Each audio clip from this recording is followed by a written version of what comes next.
The live TV, सच सबसे आगे। Hello दोस्तों, मेरा नाम राशिद जहीर और आप देख रहे हैं द लाइव टीवी। बीडीसी का चुनाव, जिला पंचायत का चुनाव, जिस तरह की दबंगई गुंडई उत्तर प्रदेश में हुई है, पूरे देश ने उसको देखा है। लेकिन एक खबर हम आपको वो बताना चाहते हैं जहां पर भारतीय जनता पार्टी का प्रत्याशी, ब्लॉक प्रमुख प्रत्याशी खुद आरोप लगा रहा है अपने संगठन पर, विधायक पर, सांसद पर, कि भारतीय जनता पार्टी के लोकल एडमिनिस्ट्रेशन ने, लोकल विभाग ने, लोकल संगठन ने उसको हरवाने की कोशिश की और जो बीडीसी सदस्य को उसको वोट देने आए थे उनको धमकाया गया है और खुद प्रत्याशी के घर के आगे फोर्स लगा दी गई है और उसको वोट डालने के लिए मना किया गया है। ये खबर, ये आरोप बीडीसी प्रत्याशी नहीं, जो वहाँ का जो ब्लॉक प्रमुख प्रत्याशी है भारतीय जनता पार्टी का अधिकृत, उसकी तरफ से लगाए गए हैं। एबीपी ने पूरी वीडियो चलाया है, हम आपको दिखाते हैं कि किस तरह से सतेंद्र मौर्य, इसकी जो मदर हैं, उसको सौभाग्यवती मौर्य, इनको टिकट दिया गया है। लेकिन वहाँ के लोकल संगठन ने, भारतीय जनता पार्टी के लोकल संगठन ने, विधायक ने और वहाँ पर जो है सांसद ने उन पर आरोप लगाया है। प्रत्याशी के जो लड़के हैं, जो प्रत्याशी के पुत्र हैं, उनका नाम है सतेंद्र मौर्य। उन्होंने भी कहा और प्रत्याशी ने खुद भी कहा कि लोकल संगठन यानी कि भारतीय जनता पार्टी के संगठन ने उनको डराया, धमकाया और धमकियां दे रहे हैं और उनके घर के आगे पुलिस लगा दी गई जिससे वो वोट न डालने जा सकें और बाकी सदस्यों को भी डराया, धमका जा रहा है। तो भारतीय जनता पार्टी किस तरह का काम कर रही है और उसके नेता अपने मकसद के लिए, अपने पर्सनल इंटरेस्ट के लिए भाजपा को भी दरकिनार कर देते हैं और निर्दलियों को भी दरकिनार कर देते हैं और दूसरी जो विपक्षी पार्टी हैं उनके साथ तो क्या हाल हुआ है ये आप आज भी देख चुके हैं। यानी कि ब्लॉक प्रमुख के जो चुनाव हुए उसमें भी आप देख चुके हैं और पहले जिला पंचायत में जिस तरह की दबंगई गुंडई हुई है वो भी आप देख चुके हैं। उत्तर प्रदेश के 58 शहरों के अंदर, कल की रिपोर्ट में आपको बता रहा हूं, जो दंगा हुआ था उसके अंदर पूरा का पूरा जो ईस्ट यूपी था वहां 58 शहरों के अंदर दंगा हुआ। दंगा इन द सेंस ईंटबाजी हुई है, निर्दलीय हो या समाजवादी पार्टी के कैंडिडेट हो, उनके साथ मारपिटाई की है। हद यह है कि पुलिस वालों को भी, एसपी सिटी और पुलिस के जो दल बने उसको भी नहीं बख्शा गया। लेकिन अब सत्ता के मद में या अपने पर्सनल इंटरेस्ट में भारतीय जनता पार्टी ने यह किया है कि पीलीभीत के इस सदस्य को, जो प्रत्याशी बनाया गया था, वजह क्या है ये हम आपको बताते हैं, आपकी स्क्रीन पर लगाते हैं। ईटीवी भारत की रिपोर्ट है, इसमें लिखा है कि ये जो टिकट है, ब्लॉक प्रमुख जो सदस्य, जो अध्यक्ष का जो टिकट था, वो भारतीय जनता पार्टी ने सांसद के जो करीबी हैं उसको नहीं दिया था और इसको मिला था जो हम आपको बता रहे हैं सौभाग्यवती मौर्य। इनके पुत्र सतेंद्र मौर्य, ये बहुत पुराने कार्यकर्ता हैं। इनको आला कमान ने या उत्तर प्रदेश का जो विभाग भारतीय जनता पार्टी का आला कमान ने उसने टिकट दिया था। लेकिन लोकल के लोग, विधायक और एमपी यानी कि सांसद, उन पर आरोप है कि उनको ये पसंद नहीं आया था। उन्होंने अपने करीबी आदमी को वहाँ लड़ाया निर्दलीय के रूप में और अपनी ही पार्टी के भाजपा प्रत्याशी को हरवाने का काम इस तरह से किया कि उसके घर के आगे फोर्स बिठा दी जिससे वो अपनी वोट डालने ना जा सके और बाकी सदस्यों को डराने धमकाने का काम किया।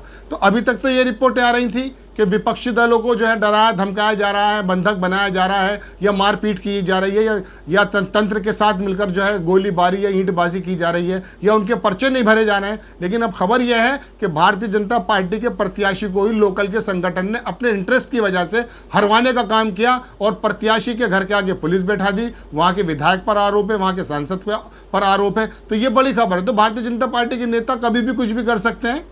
ये बानगी देखने को मिली इस ब्लॉक प्रमुख के सदस्य जो इलेक्शन है इसमें भी और जिला पंचायत के इलेक्शन में भी कि किस तरह से उत्तर प्रदेश में नंगा नाच हुआ, लोकतंत्र को बंधक बनाया गया। ये शब्द वैसे अखिलेश यादव के, जो मैं बोल रहा हूँ कि लोकतंत्र को जो बंधक बनाने वाली बात हमने आपसे कही। बहरहाल ये खबर तो हमने आपको लोकल की बताई। एक बड़ी खबर आपको और बताते हैं कि भारतीय जनता पार्टी से किस तरह से इसके नेताओं का भी मोह भंग हो रहा है, वो उसकी बानगी हम आपको दिखाते हैं। ये एक बड़े नेता हैं, जनरल सेक्रेटरी बताए जा रहे हैं पंजाब के। इन्होंने भारतीय जनता पार्टी छोड़ी और आम आदमी पार्टी को ज्वाइन कर लिया। इनका नाम क्या है और ये किस पद पर है ये हम आपको बताने की कोशिश करते हैं। तो भारतीय जनता पार्टी से रोज़ाना कोई ना कोई नेता ऐसा ज़रूर निकलता है जो पार्टी की नीतियों से भी नाराज़ और छोड़कर भी जाता है। ये मालविंदर कैंग एक बड़े नेता हैं, इनको बीजेपी जनरल सेक्रेटरी थे ये मालविंदर कैंग। इन्होंने भारतीय जनता पार्टी को छोड़ दिया और आम आदमी पार्टी को आज ज्वाइन कर लिया है। किस वजह से छोड़ा है इनका कहना, ये आपकी स्क्रीन पर लगा देते हैं हम। इंडियन एक्सप्रेस के ने छापा है इसको। इसमें बताया यह है कि मालविंदर कैंग ने भारतीय जनता पार्टी को इसलिए छोड़ा कि इन्होंने जो 3 कृषि बिल बनाए हैं वो किसानों के खिलाफ हैं, और एक ज़माने से जो किसान बॉर्डर पर पड़े हैं उनकी कोई सुध केंद्र सरकार नहीं ले रही है, बल्कि अपने तंत्र को और अपनी पूरी पर्सनैलिटी को और अपने पूरे जितने भी सामर्थ्य हो सकता था उसको इलेक्शन जीतने पे लगा रहे हैं या मंत्रिमंडल के अंदर रिशफल करने पे लगा रहे हैं। तो ये मालविंदर कहेंगे बड़े नेता, जनरल सेक्रेटरी बताए जाते हैं, बड़े नेता। इन्होंने जो वहाँ पे आला कमान आम आदमी पार्टी के नेता उनकी मौजूदगी में इंडियन एक्सप्रेस ने छापा, स्क्रीन आपके हम लगा देते हैं आपके फ़ोन पर, आप देख लीजिए कि मालविंदर केंग ने भाजपा छोड़ी। तो ऐसा नहीं है कि आम आदमी त्रस्त है, इनके खुद के नेता भी इससे त्रस्त हैं। अब इस त्रस्त होने से एक बड़ी खबर आपको बताने जा रहा हूँ, वो नेशनली खबर है भारतीय जनता पार्टी से नाराज़ होने वाले लोगों की ही। देखिए ये खबर क्या है, द हिंदू ने छापी है, देश का बहुत बड़ा अखबार है, बहुत सम्मानित अखबार है, इसकी बातों को बहुत गंभीरता से लिया जाता है। इसके अंदर क्या है कि आपकी स्क्रीन पर हम लगा देते हैं, द हिंदू ने छापा है कि efforts on to form a formidable platform against BJP, यानी कि एक ऐसा संगठन और एक ऐसा मोर्चा बनाने की कोशिश की जा रही है भाजपा के खिलाफ। ये कहा किसने है? ये नारायणा है, ये सीपीआई के नेता, बड़े नेता, national secretary K Narayana has said that efforts are on to rope in a like minded. मैं आपको हिंदी में बता देता हूँ कि इन्होंने क्या कहा है। ये एड्रेस कर रहे थे सैटरडे को, और इन्होंने बताया कि बहुत सारी पार्टी देश में ऐसी हैं जो भारतीय जनता पार्टी और नरेंद्र मोदी की नीतियों के खिलाफ हैं। उसका उन्होंने नाम बताया। उन्होंने कहा कि रीजनल पार्टीज़ जो हैं, जैसे वाईएसआर कांग्रेस है पार्टी, ठीक है, उसके आगे उन्होंने बताया कि इस तरह से बीजेडी, वो जो बीजू जनता दल जिसको हम बताते हैं, उड़ीसा के जो चीफ मिनिस्टर हैं उनके बेटे, बीजू जनता दल, इस तरह की बहुत सारी पार्टीज़ उन्होंने नाम गिनाया। हिंदू की खबर है, और उन्होंने कहा कि एक इस तरह का फॉर्म, एक इस तरह का प्लेटफॉर्म बनाने की ज़रूरत है। जो नरेंद्र मोदी ने जो नीतियाँ बनाई हैं, विभाजनकारी नीतियाँ, उनके बारे में इनका कहना यह कि कोविड डेथ्स हो चुकी है, इतना ज़बरदस्त पैंडेमिक में सरकार फेल हुई है, और किसानों के मुद्दे पर भी इन्होंने कहा कि इस तरह के जो रीजनल बहुत सारी पार्टीज़ ऐसी जो मन ये बना रही हैं कि इकट्ठा हो करके भारतीय जनता पार्टी के खिलाफ खड़े हो जाएं। और दूसरी बात यह है कि किस तरह से भारतीय जनता पार्टी की नीति रही है, ये एक बड़ी खबर है, द हिंदू ने छापी, हम आपकी स्क्रीन पर लगा देते हैं कि इन्होंने कहा बहुत सारे नेता ऐसे हैं जो ये चाहते हैं कि नरेंद्र मोदी की जो लोकप्रियता ख़त्म होती जा रही है, उसको किन वजहों से हुई है उसकी वजह इन्होंने बताई कि कोविड,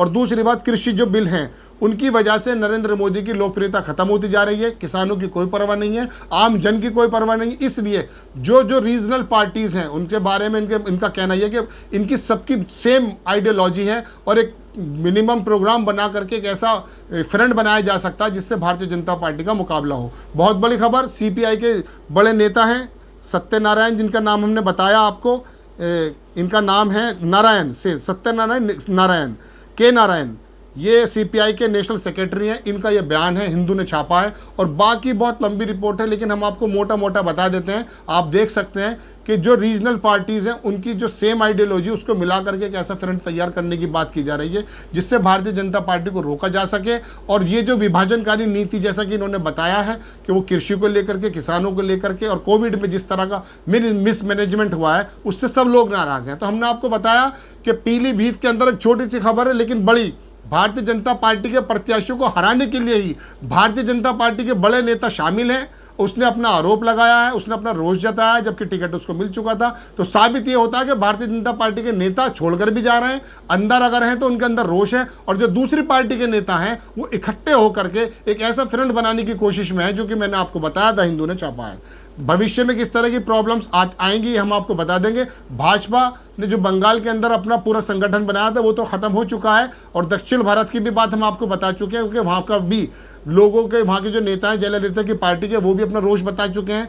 और ये पूरा का जो पूरा पंजाब है और तुम्हारा महाराष्ट्र है, इसके अंदर भारतीय जनता पार्टी के अंदर जो नेता थे वो भी बाहर आते जा रहे हैं और रोष जताया जा रहा है। तो ये छोटी और बड़ी खबरें मिला के कुल मिला के सिनेरियो ये है कि भारतीय जनता पार्टी के अंदर नेता और बाहर के लोग भी भारतीय जनता पार्टी को, केंद्र की सरकार या सूबे की सरकार से खुश नहीं है। इनकी नीतियों की वजह से भविष्य में यही देखने को मिलेगा कि किस तरह से ये लावा इकट्ठा होकर के फटता है, और किस तरह से भारतीय जनता पार्टी या केंद्र या सूबे की सरकार से भारतीय जनता पार्टी का सूपड़ा साफ होता है। द लाइव टीवी, सच सबसे आगे।